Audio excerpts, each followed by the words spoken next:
आज जानेंगे कि बंधन स्मॉल कैप म्यूचुअल फंड का अभी परफॉर्मेंस कैसा है।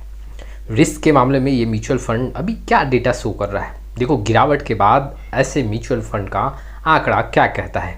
हम ये भी देखेंगे कि रोलिंग रिटर्न कैसा है, एसआईपी रिटर्न, लमसम रिटर्न पे नज़र डालेंगे और वाकई में इस गिरावट के बाद इस म्यूचुअल फंड का क्या स्थिति है उसके बारे में सारा इन्फॉर्मेशन मैं आपके सामने रखूंगा। चलिए शुरुआत करते हैं। लेकिन आप में से बहुत ऐसे इन्वेस्टर हैं जिनको पोर्टफोलियो रिव्यू और डिज़ाइन को लेकर प्रॉब्लम है। डिस्क्रिप्शन बॉक्स में आए डिटेल चेक करें और व्हाट्सअप नंबर के थ्रू हमारे साथ जुड़ सकते हैं। बंधन स्मॉल कैप म्यूचुअल फंड के एयूएम में लगातार हमें तेजी देखने को मिल रहा है। इट मीन्स कि एयूएम काफ़ी तेजी से बढ़ता हुआ देखने को मिल रहा है।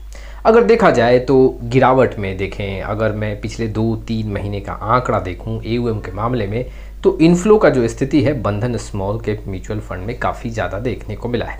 इसके पीछे रीज़न भी है, जब कोई म्यूचुअल फंड ज़्यादा रिटर्न बना के देता है इन्वेस्टर को, तो वहाँ पे इन्वेस्टर अट्रैक्ट होकर पैसा भी ज़्यादा लगाते हैं।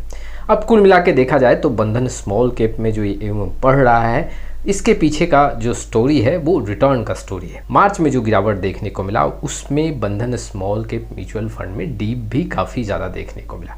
लेकिन उसके बाद इस म्यूचुअल फंड का क्या स्थिति है उस पर नज़र डालते हैं। सबसे पहले मैं जो आपके सामने डेटा रखूँगा कि इस म्यूचुअल फंड का लमसम रिटर्न कैसा है। देखो, अगर मैं शॉर्ट ड्यूरेशन का आंकड़ा आपके सामने रखूँ, जैसे कि 1 मंथ, 3 मंथ, 6 मंथ का आंकड़ा रखूँ, तो इस म्यूचुअल फंड का जो परफॉर्मेंस है वो कैटेगरी एवरेज से कमज़ोर है। जैसे 4.21%, कैटेगरी एवरेज में 4.61, 3 मंथ का देखें तो 4.58% फंड ने रिटर्न दिया है, जबकि कैटेगरी एवरेज में 5.15% है। 6 मंथ में भी आंकड़ा थोड़ा कमज़ोर देखने को मिल रहा है। लेकिन जब हम लॉन्ग टाइम की बात करूं, 1 साल, 2 साल, 3 साल, 4 साल, 5 साल का आंकड़ा देखें तो इस म्यूचुअल फंड ने लगातार कैटेगरी एवरेज को पछाड़ा है। तो अगर मैं लमसम का आंकड़ा देखूं तो जो फरवरी में और मार्च में जो एक प्रेशर देखने को मिला था मार्केट में, और उसके चलते जो यहाँ पे स्मॉल कैप में ज़्यादा गिरावट था, उसमें बंधन स्मॉल कैप में लमसम का जो परफॉर्मेंस है वो कमज़ोर दिखा।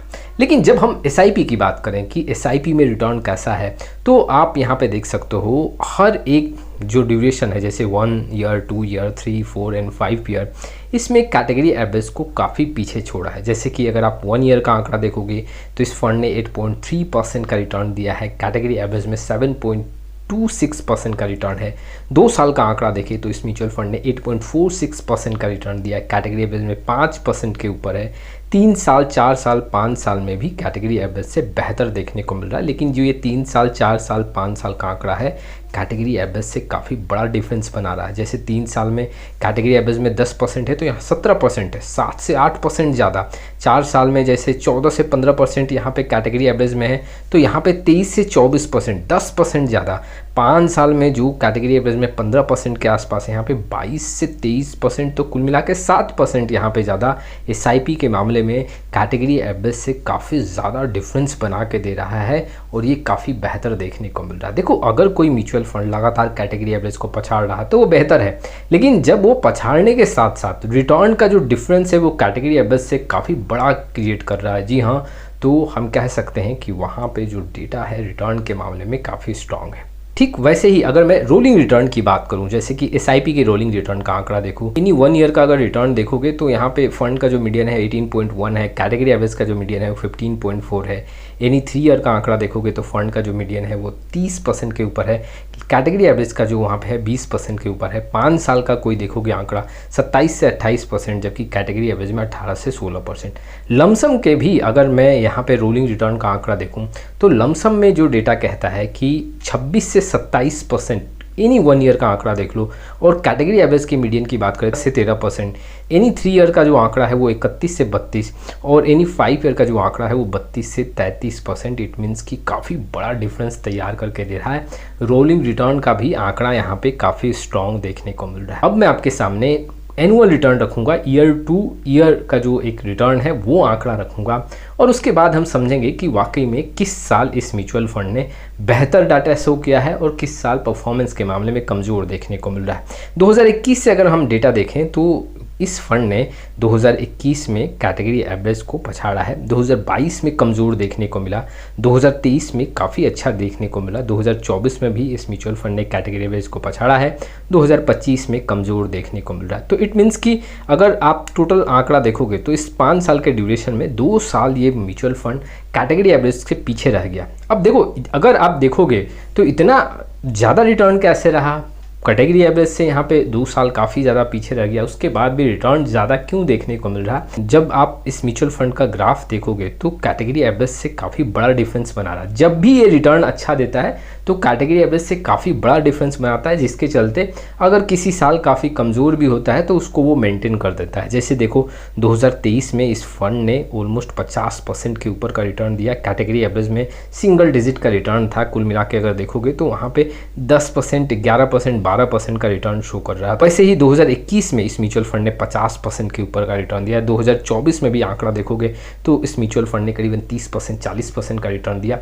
तो ऐसे जब भी ये म्यूचुअल फंड अपने कैटेगरी एवरेज को पीछे छोड़ रहा तो काफ़ी बड़े फिगर के साथ, जिसके चलते ओवरऑल जो है रिटर्न का आंकड़ा काफ़ी स्ट्रॉन्ग देखने को मिल रहा है। चलिए अब रिस्क के फैक्टर को भी समझ लेते हैं कि इस म्यूचुअल फंड का अब रिस्क का फैक्टर कैसा है। देखो, अगर मैं अल्फा की बात करूं तो ये म्यूचुअल फंड अपने बेंचमार्क के परफॉर्मेंस को बीट कर रहा है, काफ़ी अच्छा देखने को मिल रहा है।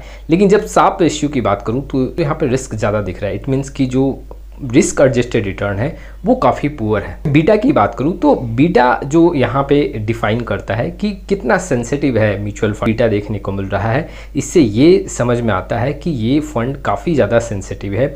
मार्केट के अप्स एंड डाउन्स में काफ़ी परसेंटेज में मूव देखने को मिलता है। इट मीन्स गिरावट भी होता है तो ज़्यादा गिरता है, अप होता है तो इस म्यूचुअल फंड में अगर अप्स का आंकड़ा होता है तो काफ़ी अच्छा डेटा के साथ देखने को मिलता है। इट मीन्स कि काफ़ी ज़्यादा ये सेंसिटिव है, जो कि रिस्क ज़्यादा क्रिएट करता है। वहीं पे स्टैंडर्ड डेविएशन की बात करूं तो इस म्यूचुअल फंड का जो परफॉर्मेंस है काफ़ी ज़्यादा वोलेटाइल है, ये भी एक नेगेटिव पॉइंट है। कुल मिला के अगर मैं पूरा आंकड़ों की बात करूं तो इस म्यूचुअल फंड में रिटर्न तो बन रहा है लेकिन रिस्क भी काफ़ी ज़्यादा है। एग्रेसिव इन्वेस्टर के लिए एग्रेसिव फंड है ये स्मॉल कैप कैटेगरी में।